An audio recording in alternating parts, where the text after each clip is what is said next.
Well, we have absolutely the appetite to invest significantly more in Kazakhstan. To move to more sustainable energy solutions, you have a variety of solutions. One, decarbonize the oil and gas and coal. The low-hanging fruit is to capture the methane leakages. As Kazakhstan grapples with the aftermath of this year's devastating floods, experts warn that these climate change-related disasters may recur. Concurrently, amidst global efforts to address climate challenges, multilateral development banks, including the World Bank, intend to significantly boost financing to assist developing nations in their climate change transition. This involves increasing lending capacity by 400 billion over the next decade. Tonight, we explore how this initiative could propel Kazakhstan forward in tackling climate change. Joining us for an exclusive interview is Ms. Hela Sheikhrouhou, Regional Vice President for the Middle East, Central Asia, Türkiye, Afghanistan, and Pakistan at the International Finance Corporation, the private sector arm of the World Bank. She agreed to meet with us after a series of high-profile meetings in Astana.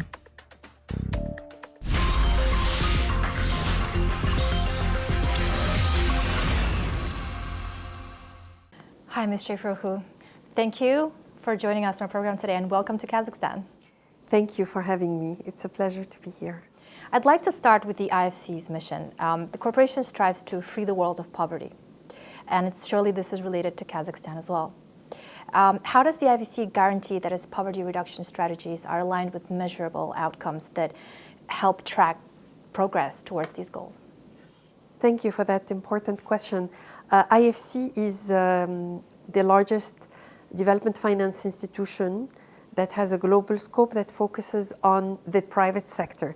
So our approach to creating a world free of poverty on a livable planet is through enabling the growth and the prosperity of the economy and of the people through a greater role of the private sector. Right, I see. And what is the IFC's perspective on Kazakhstan's overall economic development? And what are the key strategies going forward to ensure sustained growth? When it comes to Kazakhstan, of course, over the last 3 decades, it is remarkable the growth of the economy and the progress in many areas. Looking ahead, our priorities are aligned with that of the Kazakh people, which is to diversify the economy so that we have a more resilient future, to also be part of the new thinking about, a world where maybe it will be more of the supply chains in different locations. So how to be part of a logistical and transport hub in which there can be further transformation efforts of manufacturing, using some of the natural resources. And then we see the future as also deepening the financial markets. There are good headways on that so that there is an inclusive growth, and the MSMEs and women-led enterprises and the youth, they have a broader range of financial instruments for their development. Going forward, multilateral development banks, including the World Bank group, have committed to increasing lending by $400 billion for developing countries and over the next decade. And this decision comes amidst the calls for to help developing nations grapple climate change impacts and as well as contend with high interest rates. How might this impact the IFC's policy and the scale of investment in Kazakhstan? Well, we have absolutely the appetite to invest significantly more in Kazakhstan. So if I look since the last couple of years, in our fiscal years are from July to June, so 30 plus billion globally by end of June 2022, 43.6 billion by end of June 2023, and by end of this fiscal year we have good expectation that we will have committed globally close to $50 billion. And these are our own funds, short, medium, and long term, and also bringing in other private investors and financiers along our side. So the way we would invest in Kazakhstan and in similar partner countries with the private sector, we have the mandate to also provide equity and quasi-equity, which is a very catalytic instrument because it's foundational, it's risk-taking, and across the whole chain from startup and seed to venture to growth. So that's important. We don't have enough of it in Central Asia. Yeah. This type of equity for innovation and equity for startups, and also for established companies. We also have seen that in the volatile environments, macro-fiscal, it helps a lot that we have this well-established trade facilitation programs where we did, for instance, more than $1 billion of it in Türkiye last year, more than $1 billion of it also in Pakistan, because there was some volatility in their macro, so that product was very helpful. So in Pakistan, we are ready with all our instruments, our main instrument being the lending, and as much as possible, when a segment of the economy can manage foreign exchange risk, can generate hard currency, we finance in dollar. As a AAA-rated institution, we can give cost-effective debt. And whenever possible, we try to find local currency solutions for those parts of the economy that cannot manage the currency risk because their income is in local currency. How do you measure that? And how would you measure the effectiveness of the projects that are implemented by IFC in Kazakhstan? And what areas does IFC prefer to pay more attention to in Kazakhstan? Oh, we pay attention to the areas that will bring prosperity and stability to the Kazakh people. So what is it that will take for a full employment, for a private sector that offers the opportunity for the youth, for the women? And so it goes from, we have invested as a landlocked country, it's important as the face of the country to have a modern airport. So 450 million package for the Almaty airport extension is IFC's work. Then food security and diversifying your role as a provider for yourselves and for others of food security. So we provided funding for KAZ food company, and we are looking to do more. We have been financing a lot in relation to giving access to MSMEs and women. So we have done with KMF for the last 2 decades. We repeatedly worked with them for smaller loans, in total close to $240 million. And more recent, $240 million, and more recently with Arnor Credit and with Shinan Finance. So we're trying to help also on the grassroots access to finance, because we want to make sure we have solutions for the large projects, the large corporates, but we also have, any economy has a lot of MSMEs. Of course, we see a lot of opportunity in the will of the government to accelerate investments to double the GDP for everyone, and that entails more of the public-private partnerships. We had facilitated the ring road in Almaty. We advised on it, and we are in discussion to support other attracting foreign investors to enter into partnership with governments in a well-balanced agreement where risks are shared properly.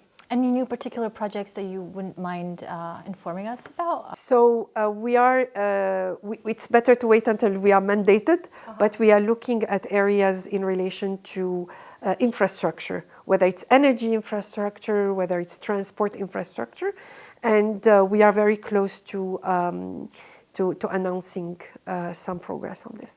And what role does public-private partnership play in this, especially in obviously addressing Kazakhstan's infrastructure requirements? So Kazakhstan, of course, has been very successful to invite global energy players to develop its oil and gas production.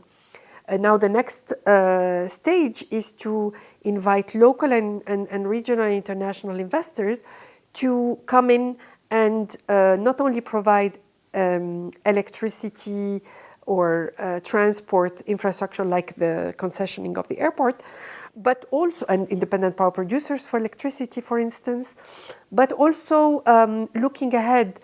We discussed today earlier with the authorities that they have the appetite to understand our experience and for us to work with the PPP unit on rolling it out for social infrastructure to accelerate the rollout of kindergarten, schools, hospitals. I see.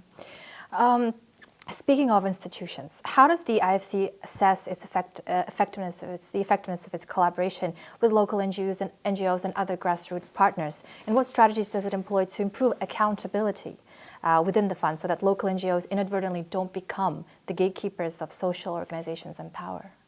So IFC's investment process goes with a very rigorous assessment upfront and advisory throughout the life of our engagement with partner institutions in order to make sure we are adopting the best environmental, social and governance practices, that we are ensuring the integrity of the counterparts we work with.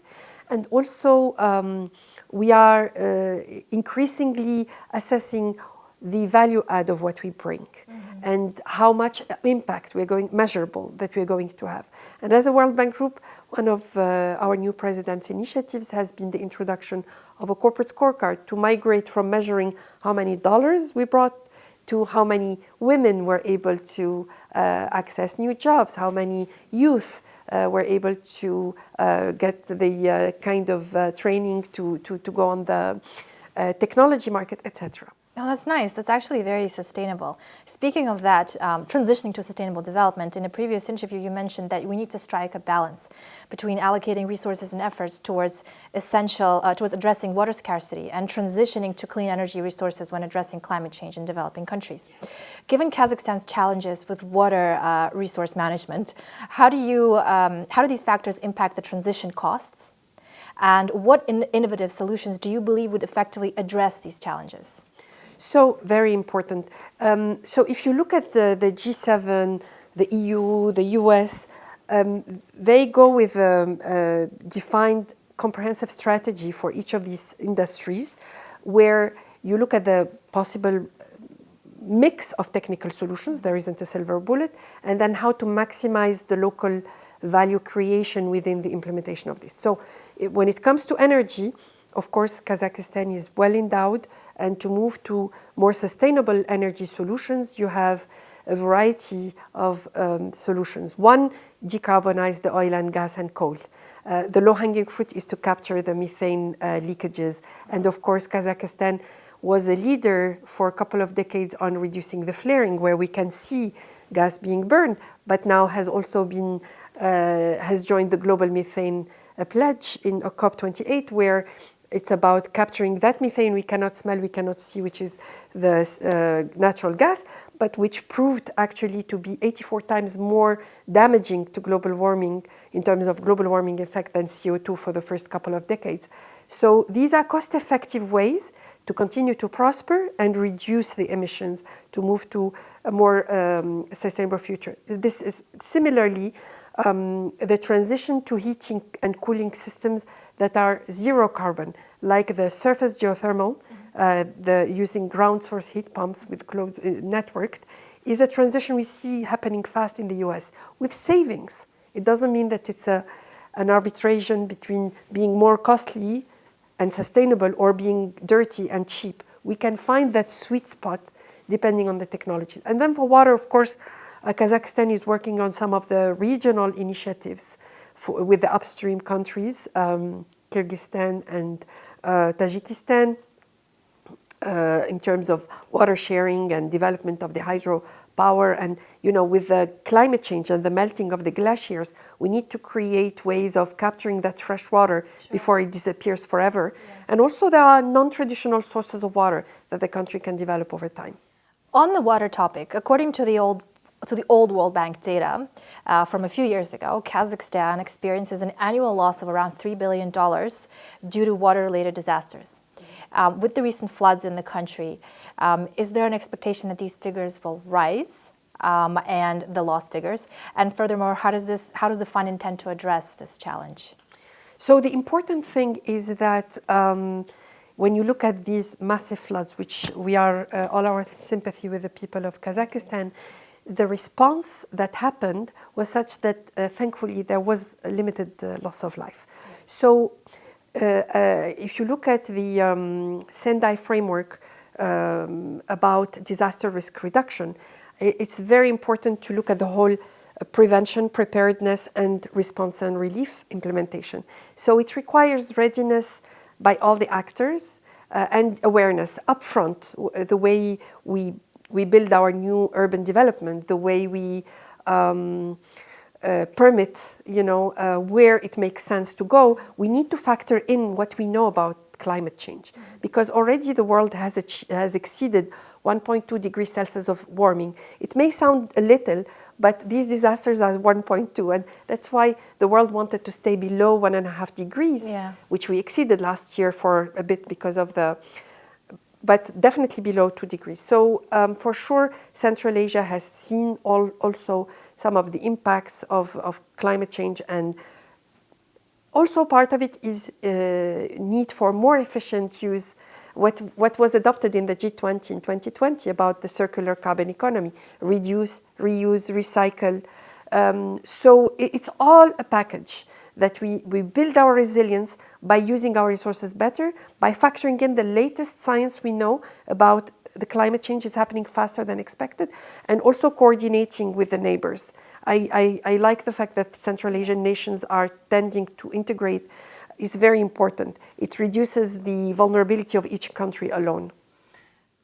As far as I'm concerned, you have talked to our Minister of Ecology today, and probably Minister of Water Resources as well, or the water topic has come up. Have you agreed on anything? So the water topic did not come up per se.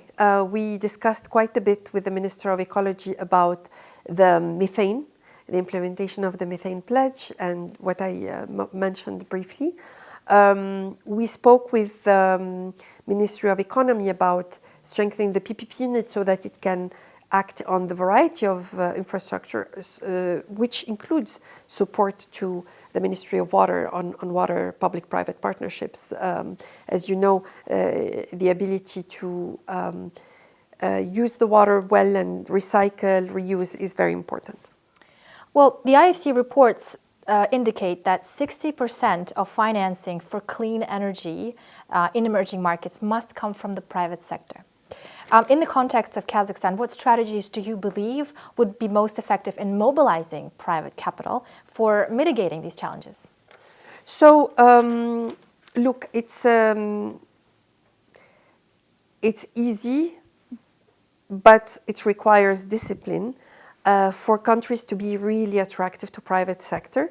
Of course, Kazakhstan has had great successes with, for instance, the oil and gas industry to attract very large private investment, but that's an extractive industry where the commodity is tradable. Now, as you transition to implementing your surface geothermal for heating and cooling at zero emission, or as you transition to decarbonize your oil and gas through retaining that methane, or as you transition to implement more solar and wind, what's important are three things. To have visibility about which projects will happen in which year. You give visibility. It allows the private sector to plan, the investors to know this is a market that is growing. So that's the strategy. You create regulations and rules of the game that are clear and fair. So that's the contractual framework and the regulatory framework, so that you're not moving the goalposts. We know which risks the private sector will take and which risk the government will take. And deepening the local financial market, because a lot of these investments, at best, they should be funded with local currency, because otherwise you will have volatility in the price. In terms of the adaptation solutions, how can we mitigate the risks associated with these investments to encourage private sector participation? So for adaptation solutions, depending what we are talking about, let's say it's about transforming agricultural practices to factor in that the temperatures are changing, the rainfall patterns are changing, the availability of groundwater are changing. That is a good case where the private sector has a very important role to play with the right role of the regulator, the government. Meaning we need to use the latest technologies and science, because you can, with smart agriculture, reduce your use of water by 85%. Mm-hmm. You can choose the seeds and the kind of crops to plant that are adjusted for this new climate and for which there is a market, both locally and internationally. So there is significant opportunities to be part of the adaptation solution for the private sector. Ms. Sheikhrouhou, your adeptness in cultivating relationships with government officials and clients and finance institutions is well known, facilitating collaboration and business delivery in Kazakhstan. However, experts highlight that while Kazakhstan has set goals for energy transition, clear pathways for realization are lacking. And after assessing the pool of stakeholders in this country, what do you see as the primary barriers preventing private capital from investing not only in renewable energy production technology, but also in energy transmission infrastructure? Look, I believe the government of Kazakhstan, the stakeholders I've met today, which included the presidential administration, the Ministry of Energy, the Ministry of Economy, the Ministry of Ecology, there is a consistent message that we understand that in order to double the size of this economy, we must open it to private investments. Yes. And there is a commitment to actually continue to lead, because Kazakhstan actually was one of the first to join all the global, when you look at the history of climate action, one of the first to join the United Nations Framework Convention on Climate Change, one of the first to establish a carbon trading market, one of the first to act consistently on reducing methane flaring. So what we heard today is commitment to, or intention to revive that ETS market and to widen it to all the greenhouse gases. Intentions to invite the private sector to play a role with strengthening the PPP unit and the line ministries to be able to do those competitively in a way that attracts the best terms and conditions. You know, and we went also through how the government intends to equip itself to be able to indicate and guide the oil and gas industry and the coal industry, how they need to reduce their methane, because one of the things you can always adjust is the environmental contract in an extractive deal. And so now that we are able to catch the methane and we measure it much better than we ever were able to do, we can act on it. So I believe there is roadmaps being developed for all of this and actions that will be demonstrated even at COP29. Could you elaborate on which clean energy solutions in Kazakhstan have the potential to create more job opportunities, particularly considering the significant workforce currently employed in the oil industry, especially in the western part of Kazakhstan, and the challenges the government has in retraining them?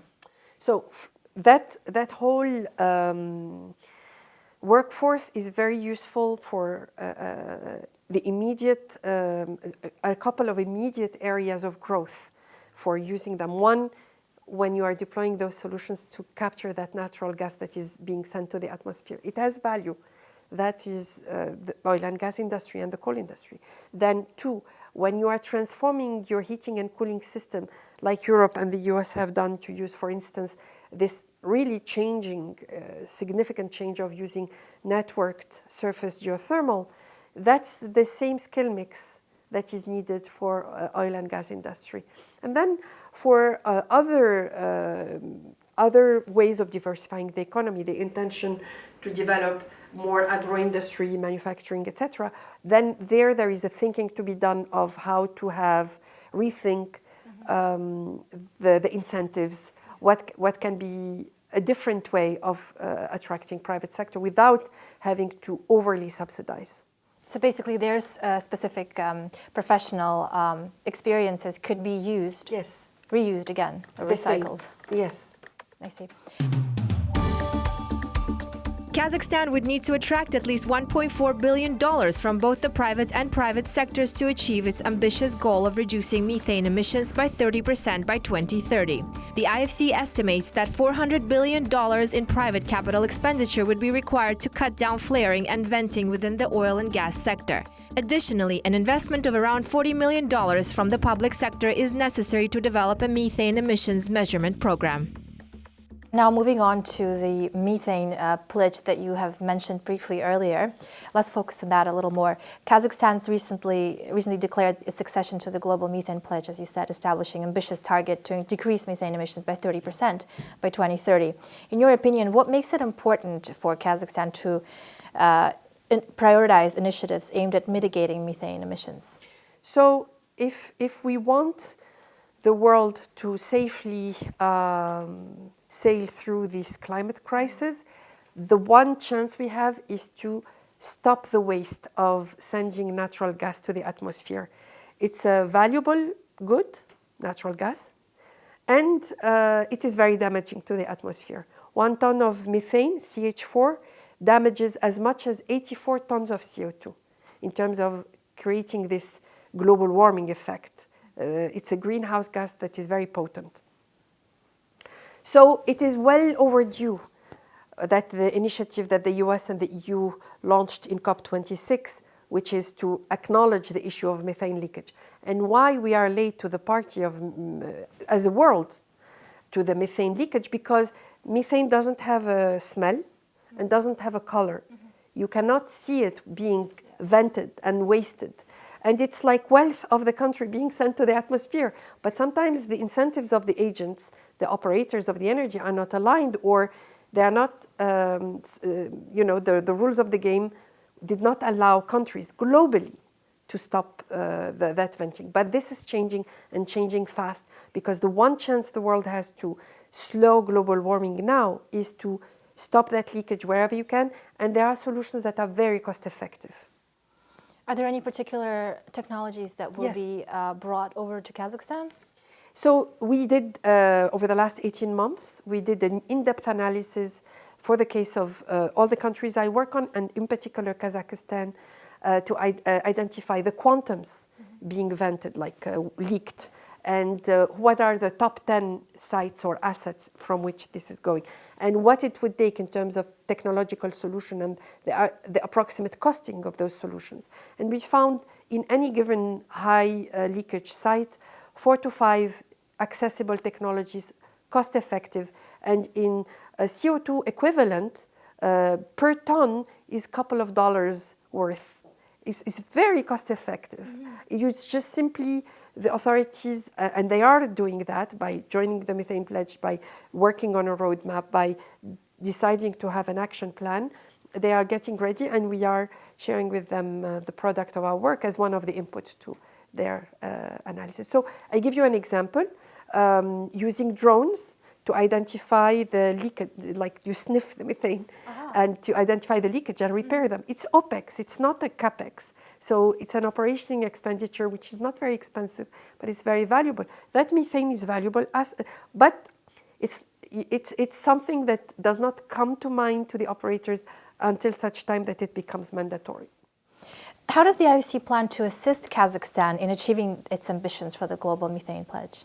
So we basically welcome the fact that 18 months ago, when I met with the Kazakh authorities, they asked me those two questions about how to continue to reduce the waste of natural gas. Back then it was more flaring, but trying to understand more. And the second was the sustainable heating. So today, after 18 months of work, we came back and we introduced the findings, which are very promising, and we will continue. We have agreed to have more in-depth discussions so that we can bring together. These are solutions that are in that sweet spot where it makes economic sense and it makes environmental sense. That's perfect. And my last question to you is, what message would you like to convey to stakeholders in Kazakhstan regarding IFC's commitment to supporting the country's economic diversification and sustainability goals? We have very, very significant appetite to increase our investment in Kazakhstan.